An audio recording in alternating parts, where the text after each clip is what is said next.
पूरा ब्रेन ये कंप्लीट हो जाने के बाद में, या सेंट्रल नर्वस सिस्टम पूरा हो जाने के बाद में, फिर एक फिगर बना के मैं आपको सारी रेमेडी भी इंडिकेट करूंगा कि किस एरिया पे कौन सी रेमेडी काम कर रही है।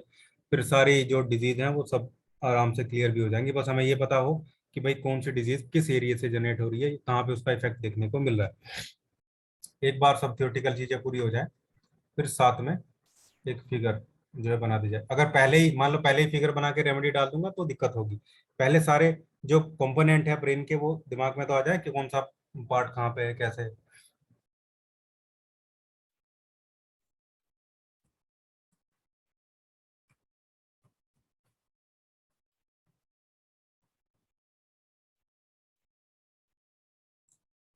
स्क्रीन तो दिख रही है ना?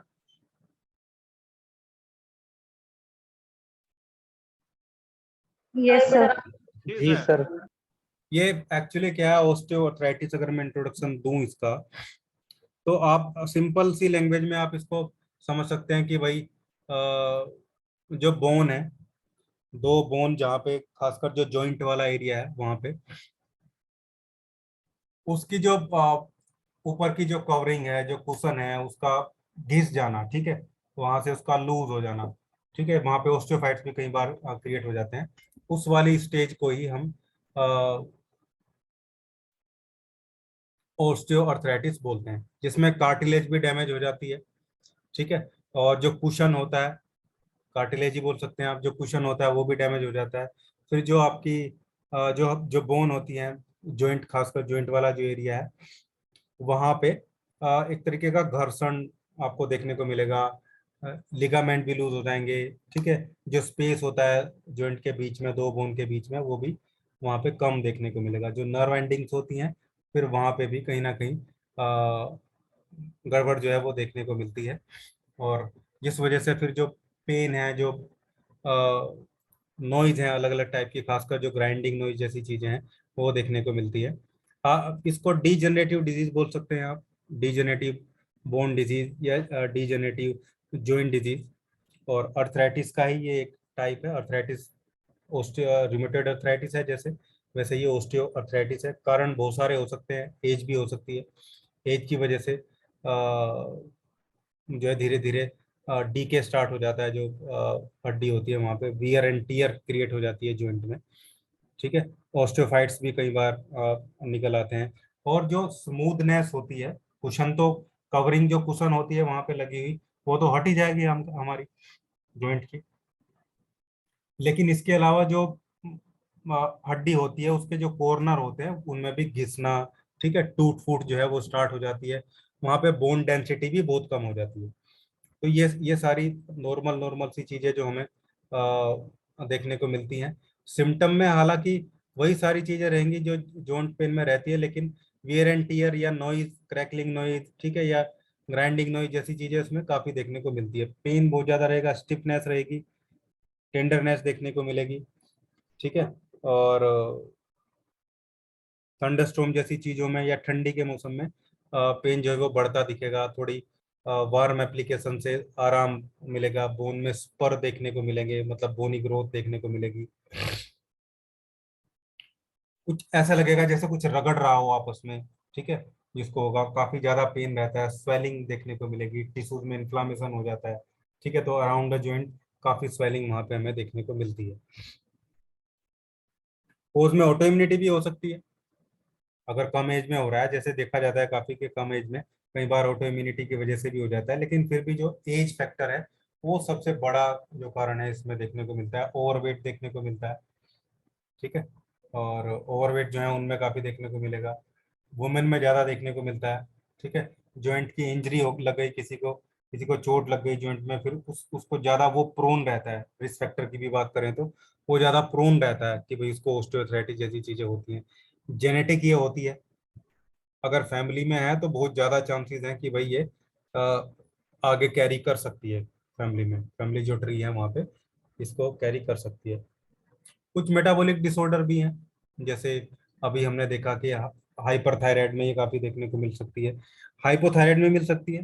हाइपरथायराइड में कई बार ऐसा होता है कि भाई एक लेडी है, उसको हाइपरथायराइड है, वेट बहुत कम है उसका, और एक्सरे में आता है कि भाई इसके नी के जॉइंट की जो स्पेस है वो कम हो गया।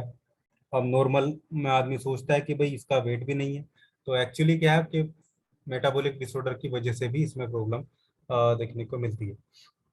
कॉम्प्लिकेशन बहुत ज़्यादा है, जैसे पेन है, पेन की वजह से जो उसका डेली डेली वर्क है वो नहीं हो पाता है। ठीक है, क्रोनिक इन्फ्लामेशन की वजह से फीवर, फटीग, लिथार्जीनेस, स्टिफनेस ये कंटिन्यूस देखने को मिलेगी। और जब रात को पेन होगा तो नींद नहीं आएगी, स्लीपलेस देखने को मिलेगी, स्लीप में डिस्टरबेंस होगा, तो कहीं ना कहीं डिप्रेशन जैसी चीजें भी पेशेंट में देखने को मिल सकती है।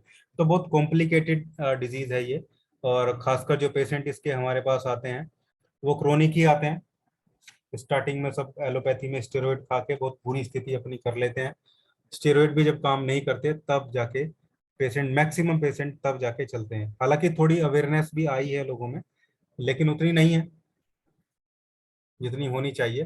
तो वहां पे हमें कहीं ना कहीं ये इफेक्ट भी जनरेट करना होता है कि भाई पहले कौन सी मेडिकेशन चल रही थी। एक चीज और ध्यान रखेंगे आप, अगर कोई आपके पास आया है तो उसकी हिस्ट्री प्रॉपर लें, क्योंकि मोस्टली जॉइंट पेन में अगर एलोपैथी से कोई आया है तो उसके स्टीरॉयड वगैरह वगैरह जरूर चालू होंगे। तो स्टीरॉयड वगैरह अगर चल रहे हैं तो आप देख सकते हैं, अगर स्टीरॉयड 4 mg से ऊपर है तो उसको एकदम से बंद मत कराइए।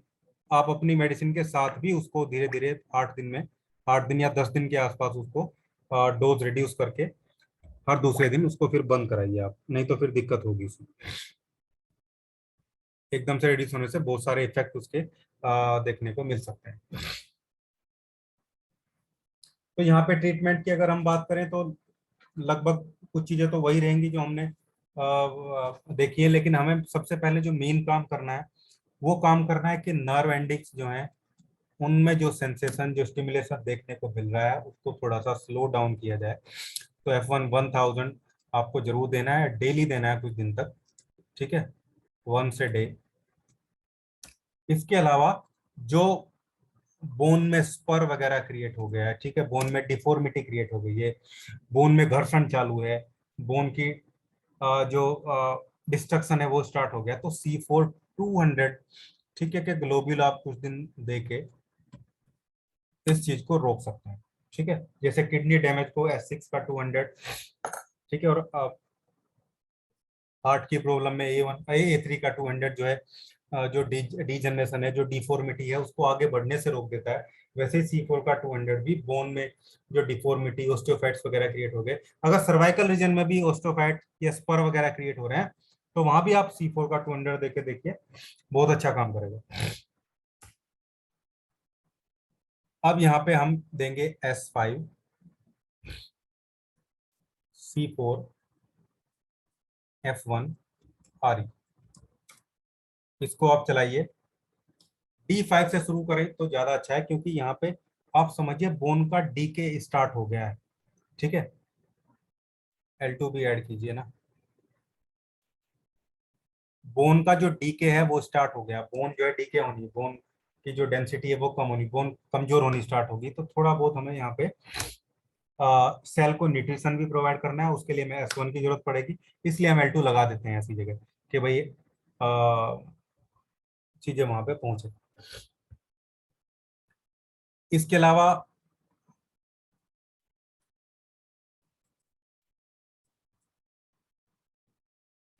ये कई रीजन से मैं सिलेक्ट करता हूँ S2 S6 C6 L1Y। इसका रीजन ये भी है कि ये एक तो बोन डेंसिटी बढ़ाता है C6, ठीक है, दूसरा S2 और S6 एक्सक्रेटरी सिस्टम से चीजों को जल्दी से बाहर निकालने के काम करते हैं, क्योंकि कई बार जो पेशेंट है उसका यूरिक एसिड, ESR वगैरह जो है ब्लड में, बहुत सारे ऐसे जो मेटाबॉलिज्म के थ्रू बाहर निकल जाने चाहिए थे वो बाहर नहीं निकलते हैं। तो ये S2 S6 C6 L1Y, ठीक है, ये कहीं ना कहीं उन चीजों को बाहर निकाल सकते हैं। हालांकि D5 में ना देके D6 में भी दे देंगे तो ज्यादा अच्छा रहेगा, फिर बाद में D5 पे लेके आ सकते हैं।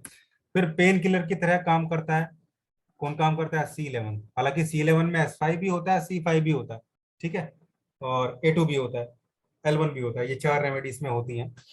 लेकिन इलेक्ट्रोहोम्योपैथी में जब कोई कॉम्बिनेशन बन जाता है, खासकर अगर D3 में या उससे पहले ही कॉम्बिनेशन को मिला दिया जाए, ठीक है, जब उसमें मेडिसिन की क्वांटिटी ठीक ठाक होती है, D1 में क्रूड में मिला दिया जाए, या D1 बनाते हुए मिला दिया जाए, या D2 बनाते हुए मिला दिया जाए, या D3 बनाते हुए मिला जाए, तो एक्चुअल में वो समझो आपने जितने सारे प्लांट उन 4 रेमेडी में वो आपने मिक्स कर दिया, यानी कि वो सिंगल रेमेडी बन जाती है। इसलिए जितनी भी जो कंपाउंड रेमेडीज हैं, जिसमें S13 है, ठीक है, और C11 है, L2 हो गया, ठीक है, इसके अलावा S4 हो गया, A4 हो गया, A5 हो गया, ठीक है, वैन 2, वैन 3, वैन 4, वैन 5, जितनी भी आपकी कंपाउंड रेमेडीज हैं, वो सारी कंपाउंड रेमेडीज अगर D1 या D2 बनाते ही मिक्स कर दी जाए तो सबसे अच्छा इफेक्ट इनका तभी आता है। इसलिए बहुत सारे लोग बोलते हैं, मेरे पास फोन भी आता है कि सर मैंने तो 60 की किट ली थी और वो रेमेडी काम ही नहीं करती, वो करेगी नहीं, क्योंकि एक तो वो D4 है मैक्सिमम। बहुत सारे लोग तो D3 के बजाय D4 ही देते हैं। एक तो वो D4 है, या D3 भी होगी तो D3 में ही उनको मिला गया है। D3 बनाते हुए मतलब पहले D2 में ही उनको मिला देना था, तो वो ज्यादा अच्छे से काम करती है। C11 वैन 1 के बिना काम नहीं चलेगा। हेरिडिटरी, ये मैक्सिमम केस में हेरिडिटरी होती है, ऑटोइम्यून डिसऑर्डर है तो भी केस में आप इसको D6 में दीजिए, पेन को भी मैनेज करेगी ये, ठीक है, क्योंकि C11 अपने आप में एक पेन किलर होता है पूरा। S5, C5, A2, L1 जब तीनों मिल जाते हैं इनके प्लांट, आप पढ़ेंगे भी तो आपको पता चल जाएगा कि एक्चुअली ये सिचुएशन है। साथ में आप अपना pain oil, pain compress plus pain oil चालू रखिए।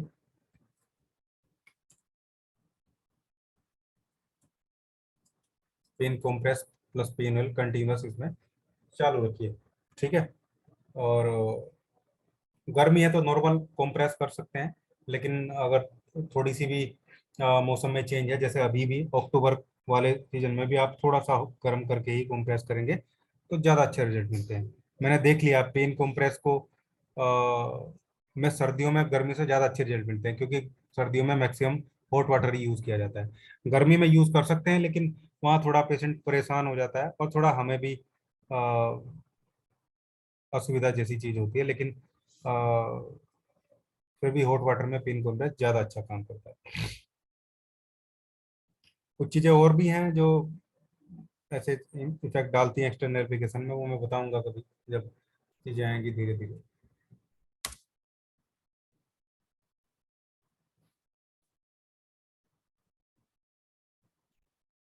तो ये था आज का टॉपिक, और अभी बस इतना ही रख रहे हैं। बाकी आपके कोई क्वेश्चन भी हैं किसी के तो वो मैं कल ही लूंगा। कल सर जो आप पीडीएफ में यही डालते हैं ना सर, उसको प्लीज सर उसमें डेट मेंशन कर दिए सर। डेट से बहुत सा चीज सुविधा होती है हम लोग को, कि जैसे कि किसी दिन देखने का इच्छा हुआ तो ऑस्टियोआर्थराइटिस का हम लोग देख लिए सर, और नहीं तो ऐसे तो हम लोग घूमते रहेंगे सर कि कहाँ है नहीं है। चलो ठीक है, वैसे मैंने ये सारे मैं कोशिश करता हूँ, लेकिन बात वही है, ध्यान नहीं रहती ना। आप लोग चाहें तो लिंक को सेव करके उसके सामने लिख सकते हैं ना कहीं पे। हाँ चलो तो मैं कोशिश लिखेंगे करूंगा, कहीं भी वो मैं कोशिश करूंगा। उससे बहुत सुविधा होती है सर, कि डेट वाइज लिखा रहेगा ना तो हम लोग को सुविधा होगी सर, पढ़ाए नोट कर ले। कल का जैसे नहीं लिखा हुआ तो बाहर का वीडियो डाला हुआ है कि आप जो पढ़ाए वही डाला हुआ है, पता नहीं चलता।